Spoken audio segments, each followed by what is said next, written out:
Colour கண்ணாடி cricket voice மீடியாவை அடுத்து vlogabala சப்ஸ்கிரைப் பண்ணுங்க. 60 வருஷமாக சித்திர வழிபாட்டில் இருக்கேன். ஏன்னா உள்ளே நிறைய பேர் எனக்கு தெரிஞ்சு இருப்பாங்க, எனக்கு தெரியும். நம்பிக்கை ஜாஸ்தியாக இருக்குது உங்களுக்கு? நான் பார்த்துருக்கேன். நான் நிறைய பேரை இப்போ 500 வருஷமாக இருக்கிற சித்தரெல்லாம் நான் பார்த்து பேசிக்கிட்டு இருக்கேன். Okay okay. நேர்லேயே பார்த்து பேசுகிறேன். ஆனால் அவங்க சொல்ல மாட்டாங்க. மரணம் இல்லாமல் வாழலாம், ஆனால் அதுக்கு வந்து ஒழுக்கங்கிறது ரொம்ப முக்கியம், பயிற்சிங்கிறது முக்கியம். யோகாசனம் அப்படின்னா ஒரு வாரம் யோகாசனம் நல்லாயிருக்கும், ஒரு மாதம் யோகாசனம் பண்ணால் நல்லா இருக்கும்லாம் கிடையாது. 12 வருஷம் விடாமல் யோகாசனம் பண்ணால் தான் நிறைய விஷயம் தெரியும். சும்மா மூச்சு இழுக்கிறதுலாம் யோகா கிடையாது. அது வந்து சும்மா அது அவங்களுக்கு வந்து அது எதுவுமே எஃபெக்டே தெரியாது. அதுதான் நான் வந்து அதை புக்காக பக்காவாக எழுதிக்கிட்டு இருக்கேன். சாப்பாடை வந்து எப்போதுமே வந்து நம்ம விழுங்கிடக்கூடாது. நான்லாம் 1 மணி நேரம் சாப்பிடுவோம். மென்று சாப்பிடும்போது நமக்கு வந்து அந்த உமிழ்நீர் இருக்குல்ல, உமிழ்நீர் வந்து நமக்கு அமிர்தம். அந்த அமிர்தமும் நம்ம சாப்பாடும் உள்ளே போய் சேர்ந்திருக்கும் போது நமக்கு சக்தி கூடும், இளமை வரும். டீச்சர்லாம் அடிச்சிருக்கேன். ஸ்கூலில் படிச்சுக்கிட்டு இருந்தேன். ஜனகணமன பாடும்போது அப்போலாம் வந்து ரொம்ப ஸ்ட்ரிக்ட்டு. ஏன்னா அப்போ தான் சுதந்திரம் வாங்கின புதுசில் ஒரு பையன் இன்னும் அதில் இருக்குது, நகத்தை வச்சு அப்படி கிள்றான். நான் வந்து சல்யூட் அடிச்சு நிற்கிறேன். அது முடிஞ்சதுக்கப்புறம் பார்த்தேன் ரத்தம். அந்த அப்போலாம் ஸ்லேட்டு தான் தருவாங்க. ஸ்லேட் இருக்கும். அதை தூக்கி ஒரு அடி டீச்சருக்கு விட்டாங்க. அவங்க எதுக்குன்னு தெரியாதுல்ல, கூப்பிட்டு இப்படி உதட்டில் அடிக்க வந்தாங்களே, அவங்கள அடிச்சிடலாம்.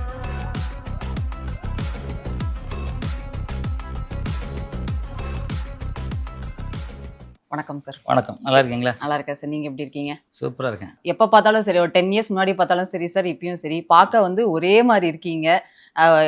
வயசு வந்து கொஞ்சம் கூட குறையல அப்படின்னு சொல்லலாம். வயசு ஏற ஏற பார்க்க ஒரே மாதிரி இருக்கீங்க. அதோட சீக்ரெட் பற்றி சொல்லுங்கள் சார். நீங்கள் கேட்ட ஒரே பதில் ஒழுக்கம். ம். ஒழுக்கமாக யார் இருக்காங்களோ அவங்க ஏஜ் ஆக மாட்டாங்க, நோய் வராது. இந்த மாதிரி சாப்பிட்றது கரெக்டாக சாப்பிடாம தண்ணி அடிக்கிறது, கஞ்சா அடிக்கிறது, எல்லாம் கிடைக்கிது, யாரோ ஒருத்தர் வாங்கி தராங்க. ஏன்னா கெட்டு போகிறதுக்கு எல்லோரும் வாங்கி தருவாங்க. நல்லா இருக்கு ஒன்றும் வாங்கி தர மாட்டாங்க. ஒருத்தர் கூட நல்லா இருக்கணும்னா வாங்கி தர மாட்டான். கெட்டு போறியா சாராயம் குடியா அந்த குடி அப்படின்னு. அது என்னன்னே தெரில, ஏன் அப்படி பண்ணுறாங்கன்னு தெரில. ஆனால் அந்த இதெல்லாம் வந்து ஒழுக்கமாக இருக்கணும் அப்படின்னு நினைக்கிறேன். நான் ஒழுக்கமாக இருக்கிறேன். ஏன்னா இன்றைக்கி வரைக்கும் நான் வந்து டீ கூட சாப்பிட்டதில்லை. அப்படிங்களா சார்? டீ கெடுதலாம் என்னன்னு எனக்கு தெரியாது. ஆனால் டீ குடிச்சாதான் நான் எழுந்திருப்பேன்னு சொல்லுவாங்க. நேற்று கொடுத்த ஒருத்தர் வந்தார், டீ சாப்பிட காலைல எழுந்து போகிறார் வெளியே. நான் எக்ஸசைஸ் பண்ணிக்கிட்டு இருக்கேன். என்னென்ன டீ சாப்பிட்டா தான் நான் வேலை செய்ய முடியும்ன்ற. டீ சாப்பிட்லன்னா அவ்வளோதான், படுத்துருவேன் அப்படிங்கிறாரு. நமக்கு அந்த பழக்கம்லாம் இல்லை. 3 மணிக்கு எழுந்திருப்பேன். நான் பாட்டு இப்போ சுடுதண்ணி குடிப்பேன். ஏன்னா அதில் அந்த இதெல்லாம் மிளகுலாம் போட்டு வச்சுருப்பேன், கொதிக்க வச்சுருப்பேன். அதை குடிப்பேன். குடிச்சிட்டு நான் என் வேலையை பார்ப்பேன். அதனாலே டீ வேணும், காப்பி வேணும், அதெல்லாம் சாப்பிட்றதில்ல. தண்ணி அடிக்கிறதில்ல. சினிமாவில் இருக்கும், தண்ணி அடித்ததில்லை. எந்த விதமான கெட்ட பழக்கமும் இல்லை. எல்லாம் தேடி வந்தாலும் நான் அதை வந்து நாடுறதில்லை. அதுதான் என்னோட இந்த மாதிரி இருக்கிறதுக்கு காரணம் அப்படின்னு நான் நினைக்கிறேன். அது இல்லாமல் சித்திர வழிபாட்டில் இருக்கிறேன். நான் கிட்டத்தட்ட 60 வருஷமாக சித்திர வழிபாட்டில் இருக்கேன். ஓகே. அதனால் அதையும் நான் ஃபாலோ பண்ணுறேன். யோகா, அந்த மாதிரி யோகாசனம், தியானம், இந்த மாதிரி நிறைய விஷயங்கள். நான் மருத்துவம்லாம் அவங்க சொல்லி தந்தா நிறைய மருத்துவங்கள்லாம் சொல்கிறேன்.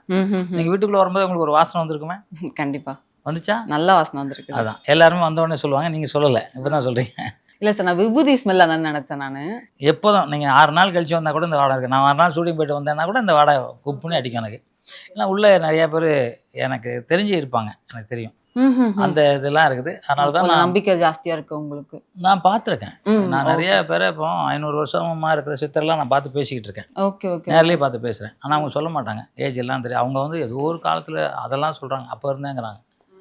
இப்போ நமக்கு தெரியாது. இப்போ நான் கூட நம்ம நாட்டை பிடிச்சி விட்டானுங்கள வெள்ளைக்காரங்க, அதில் ஒரு 3 வருஷம் கழிச்சு பிறந்தேன்.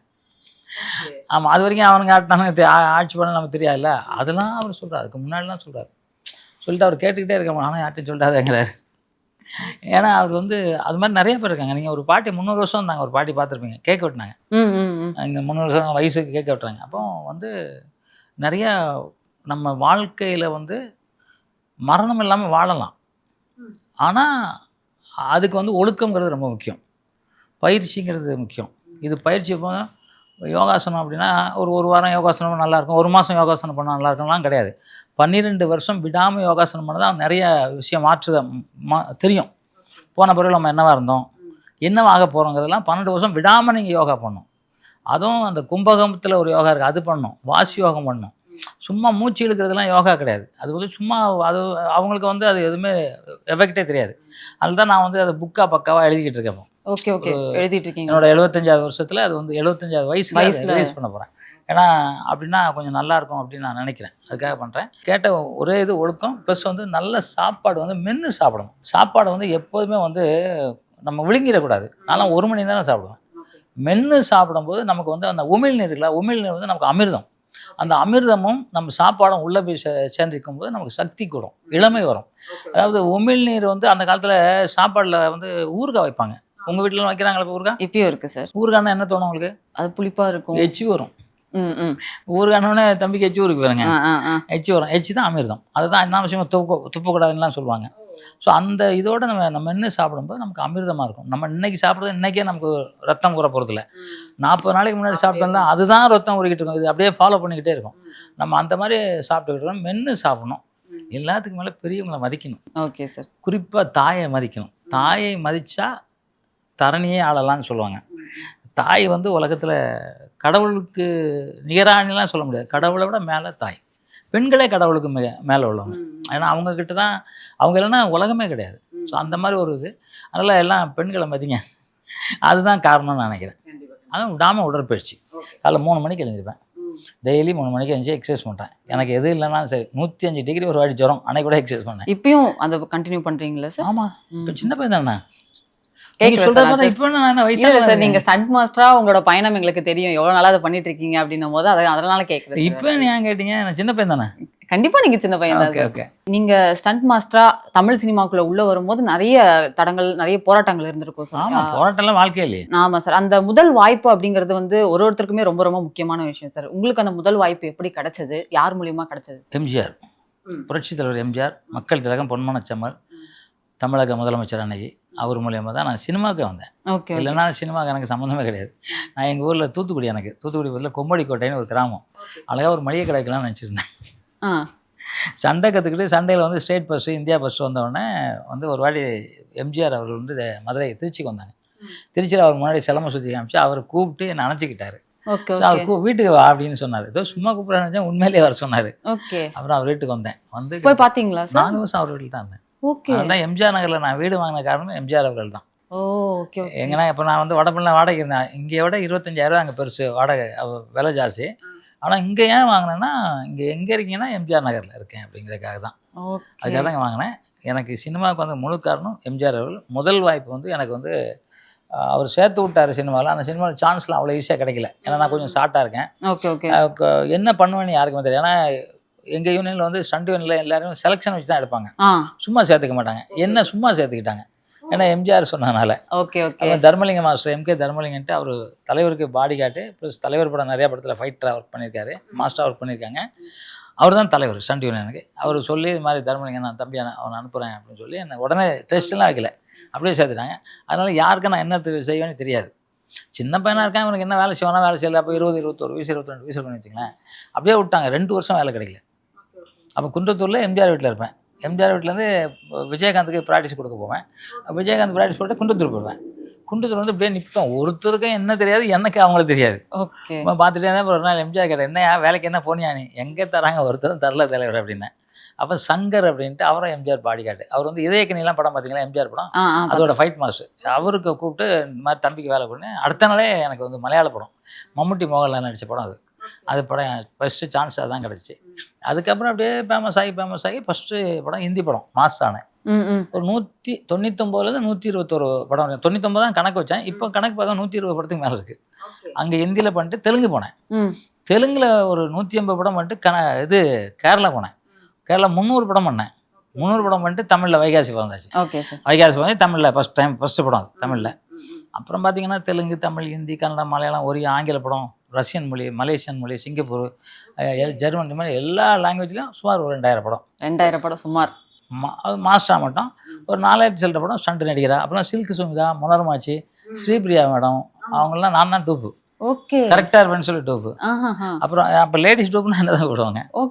அதுக்கப்புறம் பார்த்தீங்கன்னா கமல் சார், ரஜினி சார், அவங்களாம் நான் தான் டூப்பு. அந்த சாயல் தெரியுது சார் ஃபேஸில், ரஜினி சார் மாதிரி கமல் சார் மாதிரி நல்லா தெரியும். ஆமாம், அது நிறையா எனக்கு அவங்களோட டூப்பு. ஏன்னா நான் கிக்கெலாம் அடிச்சுன்னா காற்று பார்த்துருக்கோம் சார். நிறைய சிலம்பு சுற்றினா கண்ணுக்கு தெரியாது. சிலம்பு மட்டும் 36 வகையான கலைகள் செய்வேன்.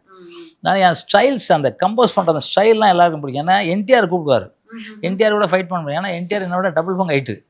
ஆனால் மாஸ்டர்கிட்ட என்ன தங்கம் கூப்பிட்டு வந்தியா அப்படிம்பாரு. மாஸ்டர் இல்லை ஊருக்கு நம்ம நாளைக்கு வச்சுக்கலாம் போயிட்டும்பாரு. அப்படியா? அப்பெல்லாம் சொல்லுவேன். என்டிஆர் எவ்வளோ பெரிய சொல்லுவார். அதில் என்னை கூப்பிட்டு போயிடுவாங்க. ஏன்னா அப்போ நிறைய பிஸியாக இருப்பேன். இங்கே எல்லாரும் என்னை கூப்பிடுவாங்க.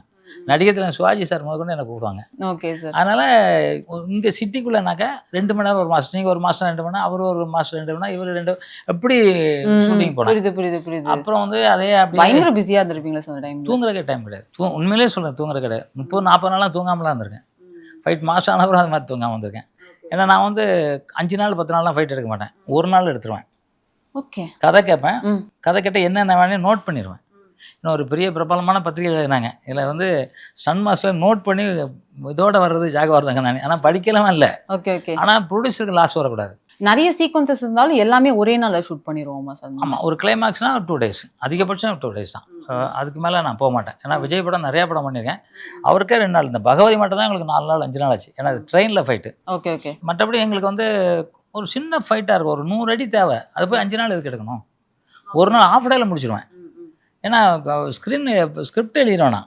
எத்தனை ஃபாலிங், லெஃப்ட் ரைட் எத்தனை, ரைட் ரைட் எத்தனை கீழே விடலாம், எத்தனை மேலே விடலாம், எத்தனை க்ளோஸ்அப் இதெல்லாம் எடுத்து வச்சு டக்குன்னு எடுத்துகிட்டு என்னங்க கேட்டால் விஜயசாந்திக்கு படம் ஃபுல்லாக நான் தானே பண்ணுவேன். அவங்க வரக்குள்ள பாதி போயிட்டு முடிச்சிடுவேன் லொக்கேஷன் வரக்குள்ள. இல்லை, அதனால தான் இவ்வளோ படம் பண்ண முடிஞ்சு.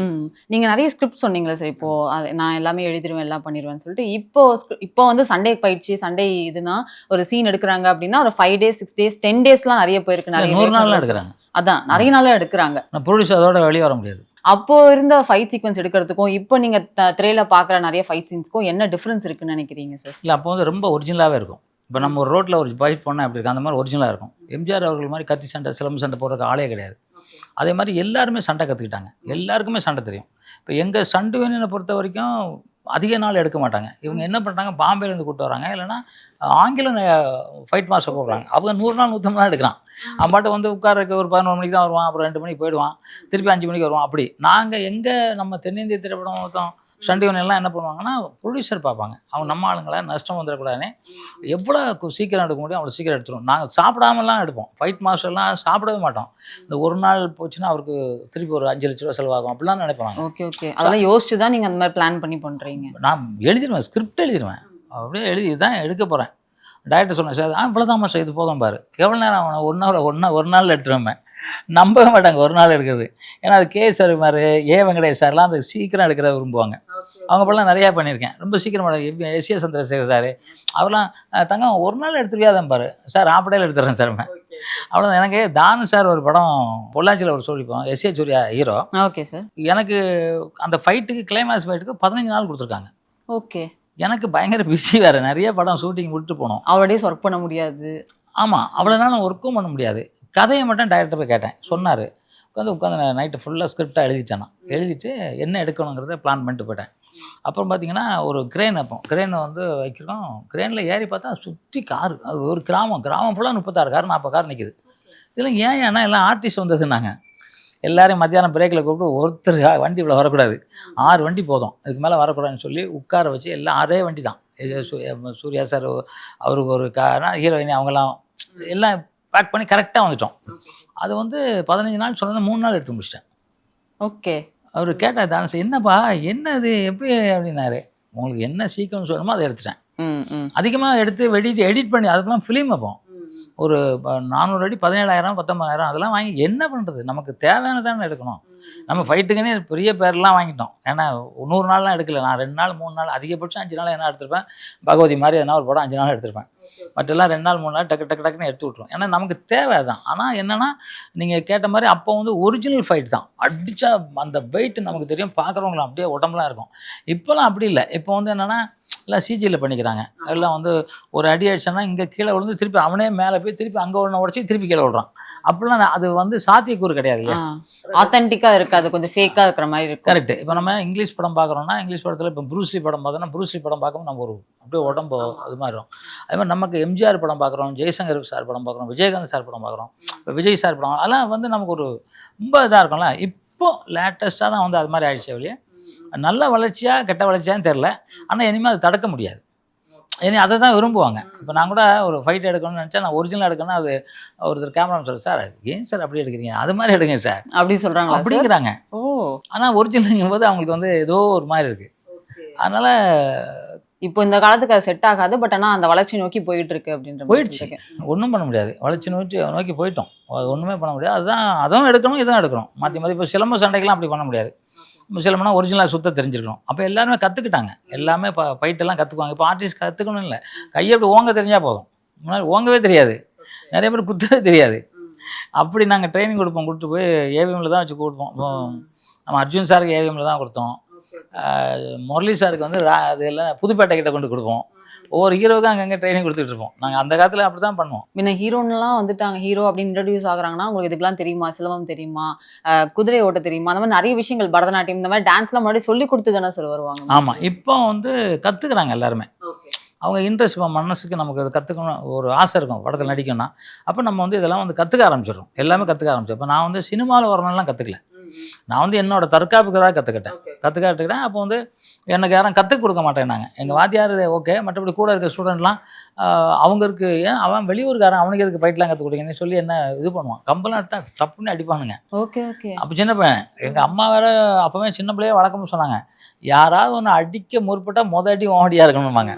அப்படியே டீச்சர்லாம் அடிச்சிருக்கேன். ஒரு ஸ்கூலில் படிச்சுக்கிட்டு இருந்தேன். ஓகே. படிக்கும்போது ஜனகணமன பாடும்போது அப்போல்லாம் வந்து ரொம்ப ஸ்ட்ரிக்ட்டு. ஏன்னா அப்போ தான் சுதந்திரம் வாங்கின புதுசில். அப்போ யாரும் அப்படியே கப்சிப்புன்னு நிற்கணும்னு சொல்லுவாங்க. அப்படியே நிற்கிறேன், அந்த மரியாதை தரணும். ஆமாம், அது மாதிரி நிற்கிறேன். சின்ன பையன் நான் 8 வயசு இருக்கும், 7 வயசு இருக்குன்னு வச்சுக்கேன். ஒரு பையன் இன்னும் அதில் இருக்குது, நகத்தை வச்சு அப்படி கிள்றான். அவன் கிள்றான், நான் வந்து சல்யூட் அடிச்சு நிற்கிறேன். ஆனால் நான் இது வலி தெரியுது. ஆனால் சின்ன பிள்ளை அப்பவும் நான் எடுக்கலை. அது முடிஞ்சதுக்கப்புறம் பார்த்தேன் ரத்தம். அந்த அப்போல்லாம் ஸ்லேட்டு தான் தருவாங்க, புக்கில் நோட் ஸ்லேட் இருக்கும். அதை தூக்கி ஒரே அடி ஓடுறான். ஓட அவன் அடி. டீச்சர் கூப்பிட்டாங்க. அவங்களுக்கு எதுக்குன்னு தெரியாதுல்ல, கூப்பிட்டு இப்படி உதட்டில் அடிக்க வந்தாங்களா, அவங்கள அடிச்சிடலாம்.